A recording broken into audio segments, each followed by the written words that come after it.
Property tax appeals are due, and in the interest of empowering you, I've got another great show going on for you today. I have attorney Stacey Reynolds on with me, and we're going to talk property tax appeals. Welcome to Lewis on the Law. You are listening to Lewis on the Law. My name is James Lewis, and I have yet another awesome show for you guys today. I have attorney Stacey Reynolds on with me, and she is an attorney with Atlanta Legal Aid, and you work with the Senior Citizens Law Project. Is that correct? That's right. Okay, the Senior Citizens, I've done a lot of stuff with Atlanta Legal Aid, but I've never worked with the Senior Citizens Law Project. What exactly is that? So we're a specialty unit within Atlanta Legal Aid. We represent people who are 60 or older in the whole 5-county area that Atlanta Legal Aid covers. Wait a minute, what counties are those? I don't think anyone's ever mentioned the 5-county area that Atlanta Legal Aid covers. Yeah, so we do Fulton, DeKalb, Clayton, Cobb, and Gwinnett. So it's the 5 sort of inner counties of Atlanta. And then Georgia Legal Services is sort of the legal aid, legal services provider for all the rest of the state. Okay, I have a couple of cases in Clayton County, and I have to say that that's probably my least favorite county to work in. The probate cases, you can't actually file electronically. You have to go there, and they don't take electronic signatures, and everything has to be wet signatures. And they made me take my shoes off every single time before I enter the building. And there's some specialty rules, yes. Yeah, I mean, my shoes, come on, guys. I don't have anything in my shoe. Well, I guess someone might, some very clever criminal. More clever than I. Okay, so you guys are a part of Atlanta Legal Aid. Can you give me a little background information? How did it come about? The Senior Citizens Law Project? Yeah, actually, in the 70s, there was a Junior League grant that helped to found the Senior Citizens Law Project. It's, Atlanta Legal Aid has a way of identifying needs and trying to create projects to try and meet those needs. And they felt like there was a need for helping the seniors with all their legal issues. Okay, and so out of this project, the Fulton County Tax Appeal Project came about? Yeah, so actually we were going about doing our normal business, trying to help seniors. And one of the big pieces of that was trying to help people save their homes. Mm-hmm. And so we were working with people to get affordable mortgages. And, personally, I had worked with a woman for probably a year and a half, and we've gone through the probate to get title into her name, to be able to then get a loan modification. And all these steps just to get her mortgage to be affordable. And then as we're closing the case, she gets a notice that her property tax assessment was going way, way up. This was back in 2017 when that happened, kind of across the board in Fulton County. Mm-hmm. The big property tax hike, huh? Right. And so we realized that, all that work to get these mortgages affordable was going to go out the window once these big tax increases happen, because that would be part of their escrow. That would increase their mortgage. They would be at risk of losing their home to a foreclosure. People who didn't even have mortgages would be at risk of not being able to pay their property taxes and losing the home to a property tax foreclosure. And then there's a lot of people out there trying to scam people by saying, we'll take care of this, and getting people to sign over their homes for very little. Oh my God, that is horrible. It really is. Yeah, there are all kinds of really disreputable people out there. Right. What other types of services do you guys offer besides the property tax appeals? So in the Senior Citizens Law Project, we do sort of a wide range of legal services for people who are 60 or older. A lot of it is aimed towards trying to save people's homes, save people's benefits, making sure they get the services they need, trying to protect them from scams or undue scams. Mm-hmm. We do some estate planning and trying to help people, either do probate to straighten out the home, or, do wills and things to protect them. Okay. So when you talk about protecting their benefits, what exactly, what type of things do you touch on there? So that would be a lot of sort of helping with somebody when they're having problems with their Social Security, their SSI, Medicare, Medicaid, just sort of all the federal benefits. And those are the ones that really are more likely to be senior issues. Okay. And when you're talking about loan modification, is this loan modification only for people who go through the probate issue and then take the loan in their name? No, and actually, Atlanta Legal Aid also has a home defense unit, and so they do a lot of protecting people's homes. And I've had them on the home defense. I kind of know them already because I've done some work with them. Yeah, and so the cases that come in that are for people 60 or older, most of those get funneled over to us, and so we work very closely with them on the cases. And so we do a wide range of protecting seniors' mortgages and their homes. It's just that the probate ends up being a very special part that a lot of times people can get a private HUD certified housing counselor to help them with a loan mod. But the housing counselors are not going to be equipped to deal with things where the title isn't fully in the name of the person who needs the loan mod, or even where the title isn't at all in the name of the person. And so we can step in and help with trying to straighten that out, in addition to providing the services to get the loan modified. Okay, and how easy is that, or how difficult is that? Will lenders modify loans? It seems like, unless there's something in it for them, they have no interest in modifying a loan. Well, the HAMP program really revolutionized that. There's which always program? Wait a minute. The Home Affordable Modification Program that was during the Obama administration. It was one of the responses to the mortgage crisis. And so there were some incentives given to try and encourage the lenders and the servicers to start doing loan modifications. And so we were able to sort of use that framework to get a lot of people help. And that's also where there's a lot of HUD-certified housing counselors that could do that without any legal help. But where there are any sort of legal issues, we were there to fill that gap. And now the HAMP program is over, but we can still help with loan modifications. And a lot of the lenders are now a little more familiar with the idea of it and are more open to it, I think. Okay, and now you mentioned earlier that the property taxes dramatically jumped in 2017. What kind of factors led to that? I'll say they almost did. Okay, they almost did. Yeah, okay. In 2017, they sent out the assessment notices, and then immediately there was this outcry that, oh my gosh, why are these so high? And so the Fulton County Commission was able to find this arcane law that allowed them to roll it back. So everyone in 2017 actually ended up being assessed at the same rate as 2016. So that really gave us a year to try and come up with a project to try and address these problems. And where it came from is that the Fulton County Assessor's Office had not really done a county-wide reassessment since, I think it was 2012. And in 2012, what they were doing is they were rolling back some of the increases from the bubble. So a lot of the changes they had then were lowering values. And this time, all of a sudden, these things were just property skyrocketing. Prices are skyrocketing. Blame it on the Atlanta Beltline. No, I used to work for the Beltline, so I love the Beltline. But I will say the Atlanta Beltline partnership has been great in partnering with us to try and get the word out there that you need to get your homestead exemptions. You need to look and see if it makes sense to appeal these taxes, and really trying to help people, especially the heritage homeowners, find a way to save their homes so they can benefit from the Beltline coming in. Now, the homestead exemption, I get a lot of questions on that. Would you mind talking about the homestead exemption? What exactly is that? So there are actually a bunch of different homestead exemptions. There's a basic homestead exemption that anyone who owns their home and lives in it is allowed to get. And really, and that's primarily what people think of. Yeah. And then, but as you age, or if you become disabled, there are some additional exemptions that you're qualified for. So, at 62, 65, 70, or if you're disabled, you can get additional exemptions. There's also exemptions for disabled veterans, spouses and children of people who are killed in the line of duty in the military or in police or firefighters. And by saying exemption, are you saying that a percentage of their property tax value is excluded from taxation? Is that the way it works? Right. Yeah. So it takes a chunk of the value and sets it aside and doesn't tax it. So say you have a $100,000 home, they're going to tax it at 40%. So it's going to be $40,000, and then they'll take, depending on what type of exemption you get, it can be $50,000. So you would end up paying zero taxes on that.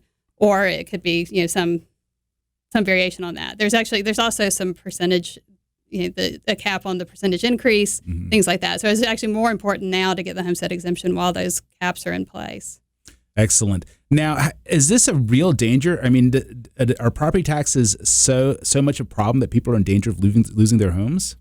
They are. I mean, particularly people who are not able to sort of save the money or meet the increased cost over the course of the year. So they suddenly get hit with this very large increase. And particularly there are a lot of people where their homes were just traditionally undervalued. And so they would actually be used to paying either no taxes or very little taxes just based on their exemptions. And now as the values go up, they're going to outpace those exemptions. And so that's where the real danger is they're used to paying very little, and suddenly it's going to be a lot higher. Ouch. Well, it's good that you're here. We're at the end of this segment, so will you give them some contact information for you, Stacy? Sure. If you're over 60, the best place to call would be the Senior Legal Hotline. Their number is 404-657-9915. For Fulton County residents who are under 60, you can call our main number, which is 404-524-5811. You're listening to Lewis on the Law. My name is James Lewis, and I'm your host this week and every week. And all my old shows are archived on my website. You can go to jameslewislegal.com, and you can browse through my website. I have all my shows archived on it. We are also streaming nationally on every single platform that you can think of. Google's, Spotify, iTunes, and I only know like the big three. I'm a little bit out of date, but we are also AI compatible. You can say, "Hey Alexa, play Lewis on the Law episode 3 with attorney Stacy Reynolds," and this show will come streaming out of your AI audio device. You're listening to Lewis on the Law. When we get back, we're going to get deeper into the tax appeals process.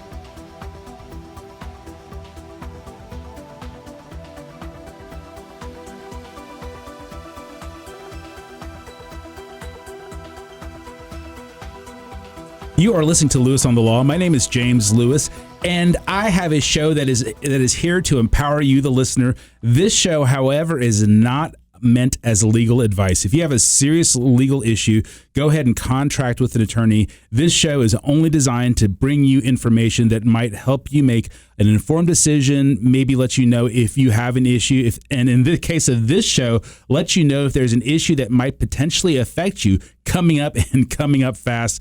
We squeeze this show in kind of, and you listeners out there won't actually catch it because it'll air at the regular time, but we're squeezing this show in because the property tax appeal deadline is coming up. Is that correct, Stacy? That's right. The property tax appeal deadline is actually August 2nd, so it's right around the corner. It is. That is absolutely right around the corner. And I'm sorry, I have attorney Stacy Reynolds on with me from Atlanta Legal Aid, and we are talking property tax appeals. Okay, so the deadline is August 2nd, and is that a hard deadline? After August 2nd, you can no longer appeal your property tax for a whole year? That's right. This is your only opportunity to appeal the taxes for 2019. And even if you didn't receive your notice of assessment, this is the deadline. I didn't receive my tax bill. I mean, my tax bill hasn't come in, so how do I know if it's exactly or if I need to appeal this?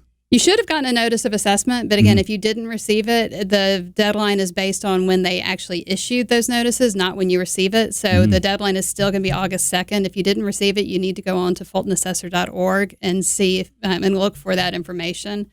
And be sure that you're aware of what your taxes are going to be. What the notice does is it tells you what the value for last year was and what the value for this year is going to be, and then it estimates what the taxes will be based on that new value. But it says in very big letters, this is not a bill. And so a lot of times people just look at that and say, well, this is not a bill. I don't need to worry about it. Well, that's exactly what's going to happen, especially with someone like me. I'm just like, this isn't a bill. I don't worry about it until it's actually a bill.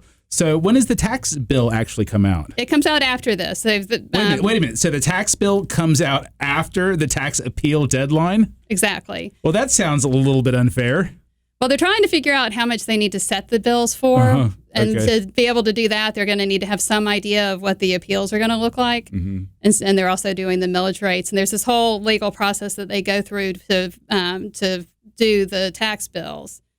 And that can only happen after the tax appeal deadline has ended. So this is the way it always is, and it's always confusing to people. And your first reaction is like, wait a minute. Okay, my tax bill comes out in September 25th, but the appeals date is August 2nd. How is that fair? I can't really appeal it. And then listening to you, you're very careful and explicit about this. Pay attention to the assessment that comes out. In big letters, it says this is not a bill. Right.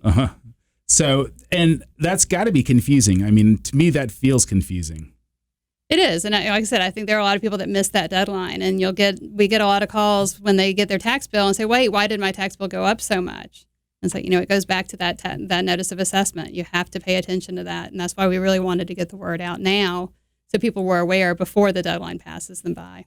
And all you listeners, the tax appeal deadline is coming up, and that is why this show is airing in the manner it is right now, to alert you guys all you homeowners that the appeal deadline is coming up. Pay attention, get some help if you've had a dramatic hike, if you feel like your tax assessment is wrong, or if you need a reduction. Now, can it just be that I need a reduction?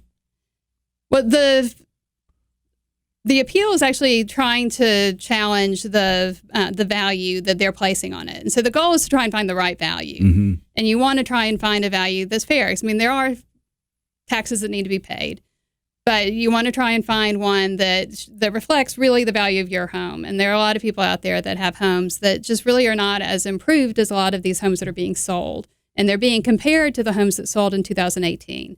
And so the homes that sold in 2018 may or may not be really comparable to the person's home, but you still need to find an argument for why the value you think it should be is more correct than the one that the tax assessor's office thinks it should be. Now, this brings us to a very, very important part of this segment, the appeals process. How do you get an appeal? How do you get this tax appeal done? So do you have to hire an attorney first? You don't have to. And in fact, you can go online and file it online, or you can even also go online and get the form itself. Both of them are available on the FultonAssessor.org website. You can go in and search for your property there. You can click on, they have an appeals button on there that you can click on to go to the information about how to file an appeal. The basics that you're going to need to have when you file the appeal is your parcel ID number, which is on your notice of assessment or on any of your tax bills. You're going to need to be able to tell what the grounds for appeal is that you're asserting. You're going to need to give an owner's assessment of value, and that's often the hardest part, is trying to figure out what the value should be that you're asserting, because you want to assert a low value, while the assessor is going to argue for a high value and try and come somewhere closer to your value. And the grounds for appeal, there's basically 3 grounds of appeal that we look at. Wait a minute. Before we get that, okay. I think we glossed over a very important thing. You said you can go on the website. Is that the only way to do it? I mean, I know my senior citizen parents are not going to go on the website. And luckily, my wife's dad, who's around the same age as my mom, he is internet savvy. He plays poker online, so he's on there all the time. But a lot of people they're going to say, wait a minute, is there another alternative? Yeah, and there's a wide range of abilities of seniors, and there's also a wide range of family members of seniors or friends that can help them out. Well, that's the caveat. My mom would say, James, can you do this for me? Right. But that's a big part of why we did the Fulton Tax Appeal Project, is that we really wanted to make sure that we got the word out to everybody that they have the right to appeal, what the grounds for appealing are, what the information, and we also try and make sure that they get the form so that they can have the paper form if they can't manage the online system. So you can mail it in? You can. Okay. Yeah, so the online system is better because you can kind of track it. Once you've filed the appeal online, you can actually log back in and sort of see what's going on with it. So it's a better way of doing it. But if you can't manage that, because you actually have to have an email where it can send it to you, and then you have to verify. So that's a lot of steps for some people. Right. Trust me. I know some electronically challenged family members. Right. And so we also make sure that they have the paper form, and we can also help with filling out the paper form for anybody who needs that. And then they just mail it in. They can either mail it in, or they can take it into the tax assessor's office. If they mail it or bring it in, they want to be sure to get a receipt showing that they actually submitted it. So send a return receipt requested if they're mailing it. Or if they're taking it in, bring a copy and have it file stamped. And keep a copy of anything you submit. Yeah, exactly. Always keep a copy of everything. Okay, now let's get into grounds. I'm sorry. I wanted to get through that process because I thought it was very, very important that people know all the options that are available to them. Yeah. Okay, so the grounds. Yeah, so on the form, one of the things that they're going to need to check is what the grounds of the appeal are. And so the main 3 ones are value, uniformity, and homestead exemption denied, or just exemption denied. The homestead exemption denied is if they applied for a homestead exemption before April 1st of this year and it's not appearing on their notice of assessment, they need to appeal that. This is their chance to appeal that. If they should have gotten it and it's not there, they need to appeal that. Now, April 1st, is that another type of deadline that we should be aware of? Okay, we need to touch on all these deadlines. What's the April 1st deadline? So the April 1st deadline is to be able to get the homestead exemption for this year. Okay. You can still go in and apply for the homestead exemption at any time, but in order for it to apply for the current year, it has to have been applied for before April 1st. Okay, gotcha. Okay, go on. I'm sorry. That's okay. So denial, evaluation. So uniformity and value are the other two main topics, and they're kind of similar, but they're actually very distinct in the tax world. So value is that the value is not correct, that either the comparables, the 2018 sales are not comparable, or there are some comparables that support a lower value, or that the information that they have about the value of your home is not correct. So say you have a 2-bedroom home and they have it down as a 3-bedroom. That changes the value, and so that can also be a value appeal. Uniformity is where the tax assessor's office is expected to uniformly tax everybody pretty much the same. So similar houses should be valued at around the same amount. If they're having some houses much lower than others, that's not fair, and so they should lower your value to match the lower ones in your area. Now, uniformity, that seems tricky. Is it a geographic area that the uniformity has to be applied to, or are you just picking and choosing from? It's actually even more tricky than you think. So the tax assessor also has divided the county into neighborhoods, and there's a neighborhood code. And just because your house is next door to someone else doesn't necessarily mean you're in the same neighborhood code. Some of them are that is tricky. Right. Okay, you're going to throw people off here. It's important to go and look at what that neighborhood code is by going online and checking your property information or looking at your notice of assessment. So uniformity applies to neighborhood codes that are all similarly situated. So you have to be similarly situated to houses within that neighborhood code. Is that correct? Right. Now you're getting into a lawyer area here. I mean, when you start talking like that. Yeah. Okay, we are at the end of this segment, so I kind of want to get back into that, touch on that just a little bit more when we get back, because we could set a lot of confusing things in there, but give them some contact information for you real quickly, Stacey. Sure. Again, the senior legal hotline is 404-657-9915, and the main number for the Atlanta Legal Aid is 404-524-5811. You're listening to Lewis on the Law, and in the spirit of empowering you, we are talking tax appeals deadline. Go ahead and make sure you appeal your tax assessment before the August 2nd deadline. Once again, I'd like to tell you guys that this show is streaming. We not only air on Saturday mornings here in the Atlanta area, but we stream nationally on every major streaming platform. I also archive all my shows on my website. If you have a show idea or have a topic that you'd like to hear spoken about on this radio program, go ahead and drop me an email. You can email me at james@jameslewislegal.com, or you can go to the last page of my website. There's a contact page. You can just fill out your information and then drop me a line. And if I don't know enough about your topic to talk about it coherently, I will bring an attorney on who does know your topic well, and we will get into it on air. When we get back, I want to touch a little bit more about uniformity, and then we're going to go through the actual process for the tax appeal.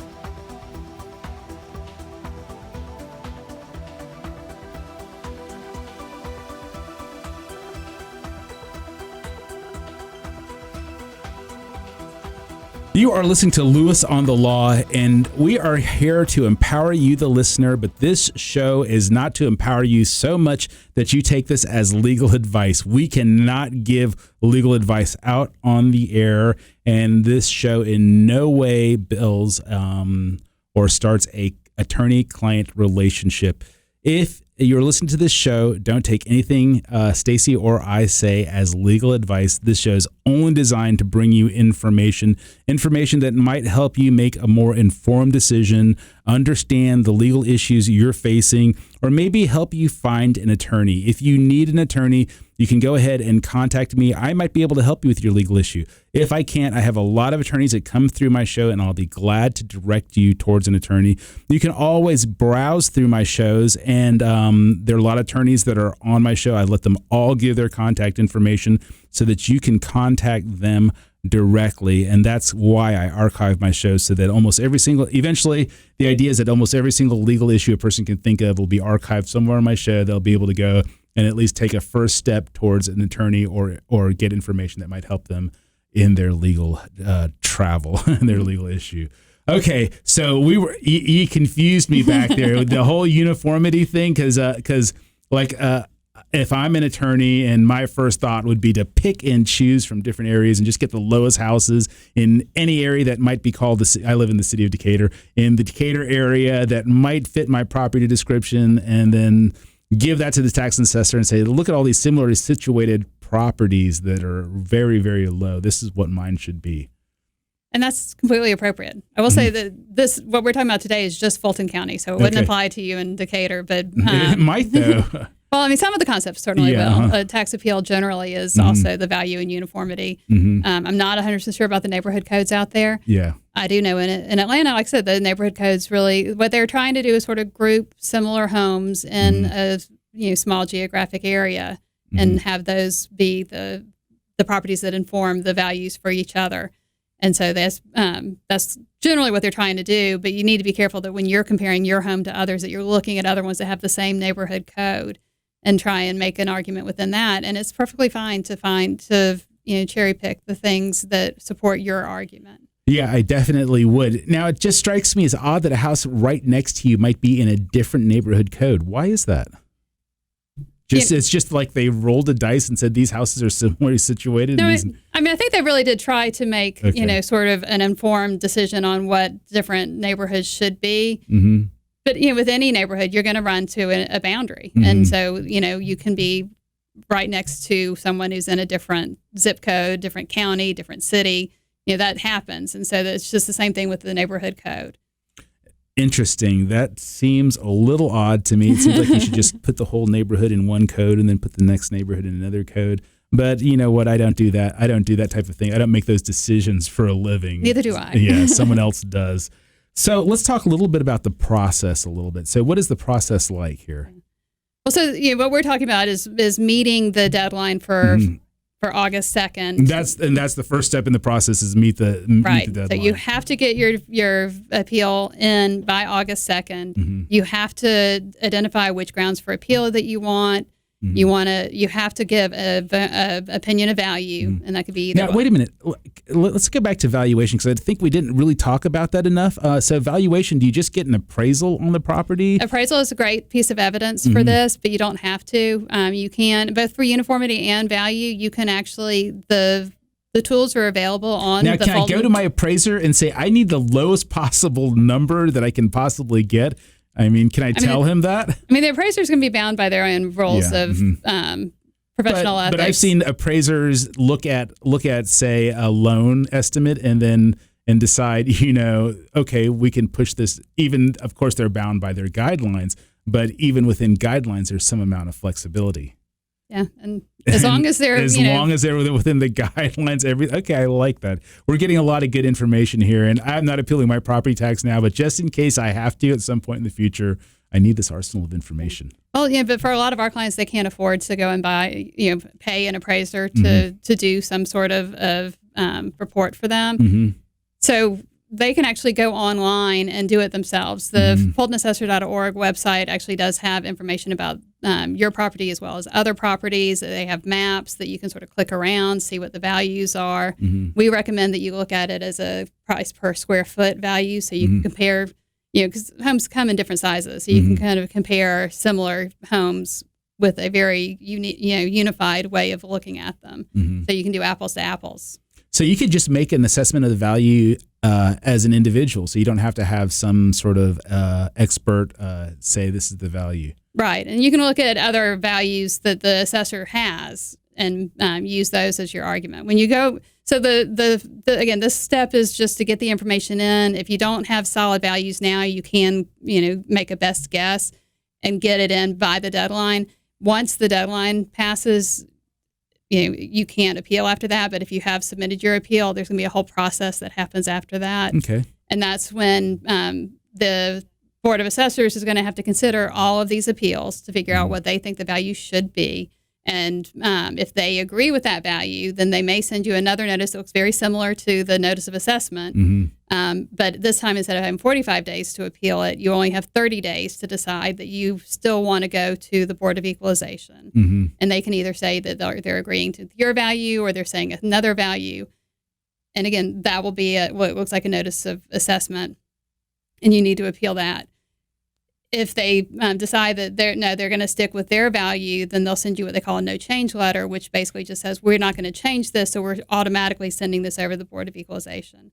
You want to go to the Board of Equalization because once you go to the Board of Equalization... Did you say if they send you a no change letter, you automatically go to the Board of Equalization? Yeah, so what they're doing is they're saying, we're not going to change this. You've appealed this, so you have the right to make your case to the Board of Equalization. Okay. And so it'll go to the Boards of Equalization. And that's really what you want because you get a 3-year freeze with whatever value comes out. And, you know, with the markets going up the way they are in Atlanta, that can be a benefit in itself.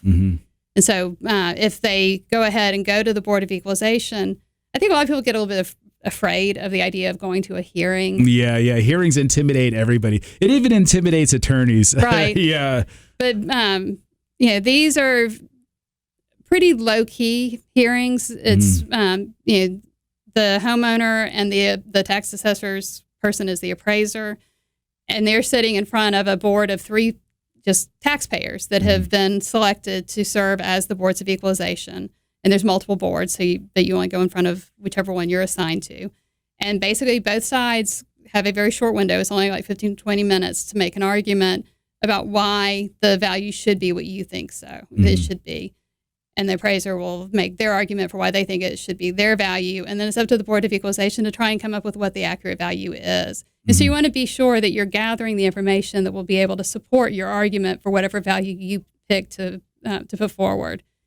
If you decide once you start looking into the evidence that you don't really have the evidence to support what you put down on your initial appeal, you can change that. You can argue for something higher or lower. And if you put down uniformity and value, and then you decide that one or the other one really isn't a workable argument, you can kind of drop the one that you don't want to go forward with, and really put all your argument into the other. Because really, the tax assessor's office is supposed to meet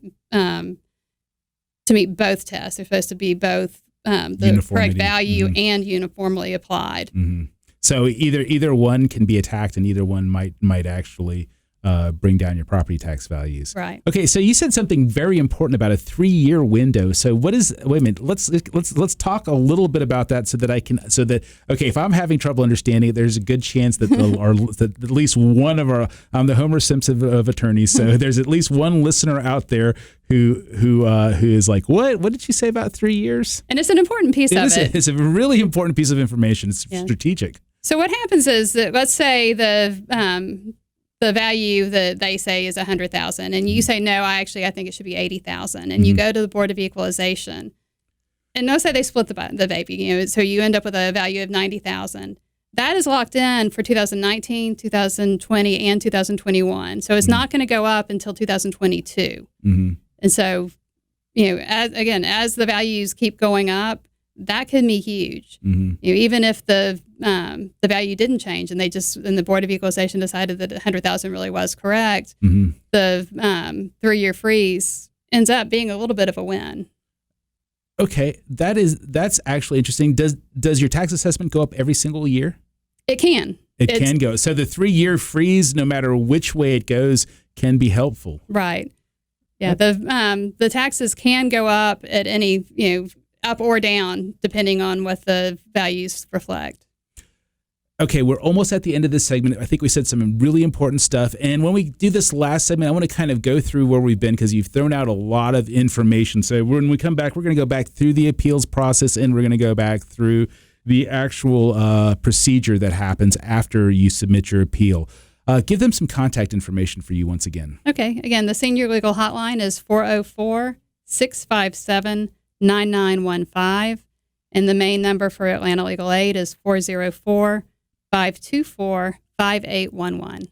You're listening to Lewis on the Law. My name is James Lewis. You can always give me a call at 404-610-0075. Once again, that's 404-610-0075. You can always email me at james@jameslewislegal.com, or you can go to my website, jameslewislegal.com, and hit me on my contact page. And I know some of you guys out there just email me just because, and some of them even call me just because on a Saturday morning and say, am I on the air here? This show is not recorded. It does not air live. It is pre-recorded. So if you call me on Saturday morning, you are not on the air. I just want to throw that out with my phone number, because Believe it or not, it happens. I'm just driving along on Saturday morning and someone calls me and says, am I on air?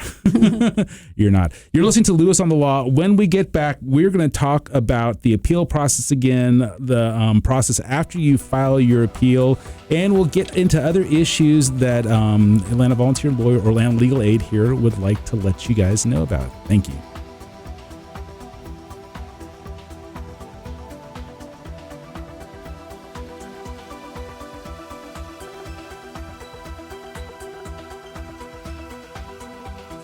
You are listening to Lewis on the Law. My name is James Lewis, and I want to let you guys know that not only do we air every Saturday morning, but this show goes out nationally. It streams nationally on every single national streaming platform you can think of. Google's, iTunes, Spotify, you name it. We are even AI compatible. You can say, hey, Google, play Lewis on the Law, episode 53 with attorney Stacey Reynolds. And this show will come streaming through your AI listening device. Once again, this show is not designed to give out legal advice. We are here only to empower you, the listener, to bring you legal information that might help you make an informed decision, might help you understand deadlines that are coming up, which is what this show specifically is about, deadlines that are coming up. Or if you have a legal issue that you need help with, this show can help you find the right type of attorney, what you might want to look for in an attorney, what kind of issues there are, and whether you actually have a case or not. We're talking tax appeals today. I have attorney Stacey Reynolds on with me, and she is from Atlanta Legal Aid. I am sorry, I think I said you were from Atlanta Volunteer Lawyers. They're another great organization. They are a great organization. Yeah, so there's nothing but love there between everyone. But she is with Atlanta Legal Aid, and she is with the Senior Citizens Law Project. Is that correct? That is correct. Okay, so I want to just run down through the appeals process again. Let's just go, because it's a lot of information. A lot of the stuff we said was a little confusing and slightly dense. So why don't we go through the process again? Yeah, so right now, the deadline is August 2nd. And what you have to do before August 2nd is to submit an appeal. Mm-hmm. And the appeal can either be submitted online by setting up a login on the fultonassessor.org website and going through that process to submit the appeal, or it can be done by paper appeal form, and that can be either mailed in or carried into the tax assessor's office. And the appeal must have the grounds for the appeal, which is going to be value, uniformity, and or exemption denied. It can be all three or any combination of those. It has to have a value. So you have to put in what you think the value should be. Again, that is great, because you can just say what you think the value should be. Right. Then it's not locked in. If you decide later that based on evidence that you've found that it should be either higher or lower, you can argue for a different value once you get to the Board of Equalization. But it has to get to that stage. Mm-hmm. So before it can do that, you have to file that appeal. And so as of August 2nd, if you haven't filed your appeal, that right is gone. If you have filed your appeal, you're going to get a temporary tax bill, and that temporary tax bill is going to be based on a lower value usually. You can choose to have 100%, which would be paying on the new value, or you can choose 85%, which will have a lower value, and so you'll be paying that as a temporary bill. They'll bill you for the rest of it once the whole process is done, but for now, you have to pay the temporary tax bill in the same way you would a regular tax bill. Mm-hmm. Somewhere during that time, they're going to send out something saying that either they agree with your value, they don't agree with your value, and you're going to need to make a decision about going forward to the Board of Equalization. Mm-hmm. This whole process can take a very long time. We're still handling the Board of Equalization hearings for the appeals that were filed last year. Mm-hmm. So it can take a very long time for these things to get resolved. So how long does it actually take from the time you get a notice of no change or a notice that they disagree with you before you go before the Board of Equalization? I think that really depends on the number of appeals that they get. Mm-hmm. Last year was pretty unique because I think it was something like 40,000 appeals were filed. Wow. And that's residential and commercial, I think. Mm-hmm. But so they had a lot of appeals that they needed to process. Mm-hmm. So I think it took a bit longer than normal last year. Typically, I would say probably a few months. A few months, okay. I mean, I'm just trying to get an idea here. I'm not gonna hold you to, it's not my control anyway. Yeah, I'm not gonna say Stacey told me it would only take 2 months, and but I won't hold you to any fire like that. I'm just getting an idea. Okay, so go on. So the Board of Equalization. Now, you said the benefit of that is that you get a freeze for 3 years of just going before the board, no matter what, whether they lower, whether you split, or whether they say no change. Right. And it's possible to negotiate that freeze with the appraiser ahead of time, but if they're not willing to agree to that freeze, then it's worth at least showing up for the Board of Equalization to make sure that you do at least get that freeze in addition to whatever the value is. And the freeze itself is automatic, is that correct? Yes, by law. Okay, excellent. Well, that in itself is worth filing an appeal whether you get it or not, because then at least you're stabilized for 3 years and you know what you're looking at. Right. Now, there's a lot of obstacles to this. Tell me about some of the obstacles or hurdles that prevent people from getting these appeals. I mean, I think the biggest one is people don't realize that it actually is something they need to appeal. Again, it says this is not a bill, and so they don't think anything of it, and they don't realize that they need to appeal it, which is why we're trying to get the word out. We're trying to do community education. We're trying to do things like this podcast to try and make sure people know that this is something that you need to appeal, and this is your time to appeal it, and the deadline is August 2nd. Yeah, and it almost seems like if everyone knew that there was a 3-year freeze, if you just get to the Board of Equalization, almost everybody would file a property tax appeal every 3 years. I think there actually are people that do that, and you can usually find those that have very low values because it just has never really creeped up as much as some of the others because they keep doing that. You might even call those people the smart people, or at least clever or crafty, if not smart. You know, they've already taken a step of control over their situation. Yeah, actually, one thing I do want to point out that there are a lot of people out there that think that they don't need to appeal because we do have Fulton and the City of Atlanta both passed new caps that will cap the amount that the taxes will increase each year. That increase is not or that cap is not applying to all of the taxes. So they still need to appeal those values, even if the amount that they're being taxed on for some of the taxes is going to be capped.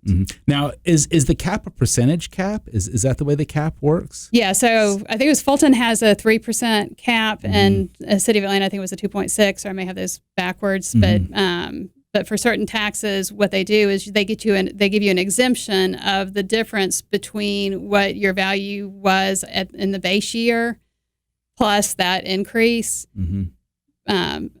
And subtract that from where the value is now, so that really all you're getting taxed on is the base year plus the increase that they allow.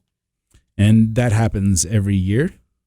Yeah, so this is the first year that most of the Fulton County area has had it. It actually was in place for Fulton County for some taxes, and it was in place for some cities, I think. But this is the first time with City of Atlanta, and then the Fulton County one is more widespread than it was before. So, yeah, I don't remember what the question was. But okay. No, that's fine. So now I do a lot of volunteer work. I don't say a lot. There are people who do a lot more. I think Jeff Nix, who was on a couple of weeks ago, he does a lot. Yeah, he does a lot of volunteer work. I take one pro bono client at a time because that is all that I can handle. But I call that a lot. I think making the commitment is a good thing. Yeah, I think I make a commitment to actually do this and actually always have a pro bono client at any given time. So, but do you guys use volunteers for your project? Yeah. So the Fulton Tax Appeal Project is really aimed to have volunteers help us help the residents, and mostly we're looking at seniors or people who are long-term homeowners and getting. And so a lot of them, as seniors, as we mentioned, they're not real tech savvy. They're going to have a hard time doing these appeals. They're going to be a lot more intimidated by going in front of the Board of Equalization, or some of them just can't even make it because of mobility issues and other health concerns. And so we are trying to make sure that we have volunteers who can help our homeowners either do the valuation research to try and come up with a good value for them, help them actually file the appeals, and ultimately having volunteers appear at the Board of Equalization really helps the homeowners. And did you want to mention, I noticed you sent me a list of some of your partners. Did you want to mention some of your partners? Yeah, so this year we've had a real strong commitment with the Atlanta Beltline partnership. Woohoo! Atlanta Beltline, I love those guys. They gave me my first job out of law school. They're a good group. And they've been great about really partnering and bringing in other partners. So, through them, we've done a lot of community education over the past couple of years, and especially this year, we did a really big information session and then a couple of workshops that were done with them, the Grove Park Foundation, the Annie E. Casey Foundation, Austin and Bird, and Atlanta Legal Aid all sort of pitched in to make these things happen. Excellent. That's a lot of good stuff there. It's a lot of good information we've just thrown out too. So we are at the end of our show. It's been a great show. Thank you, Stacy, for being on with me. Will you give them some contact information for you once again? Sure. Again, for the people over 60, the best number is the Senior Legal Hotline, which is 404-657-9915. Our main number for the Fulton office is 404-524-5811. And for any lawyers who are really anyone who wants to volunteer, they can also check out our pro bono website to now look you for guys volunteer just send me opportunities. emails like, James, can you take this landlord-tenant client? So is there a way other people can get on that list? I mean, it's not just a special list. No, we actually do have a pro bono website. I unfortunately it's like pro bono. It's okay. Just look for it, Atlanta Legal Aid, and see how you can become involved. Yeah. Excellent. If you need to get in touch with me, my name is James Lewis. My number is 404-610-0075. You can also email me at james@jameslewislegal.com, or you can go to my website, jameslewislegal.com, and hit me on my contact page. We've had an awesome show. I want to thank the guys who make this magic happen. Our producer over there, Mr. Sam Davis, and keeping it cool on the video, AC, the alternator, Mr. Anthony Cook, who's not in the room, but he's still showing his love. See you guys next week.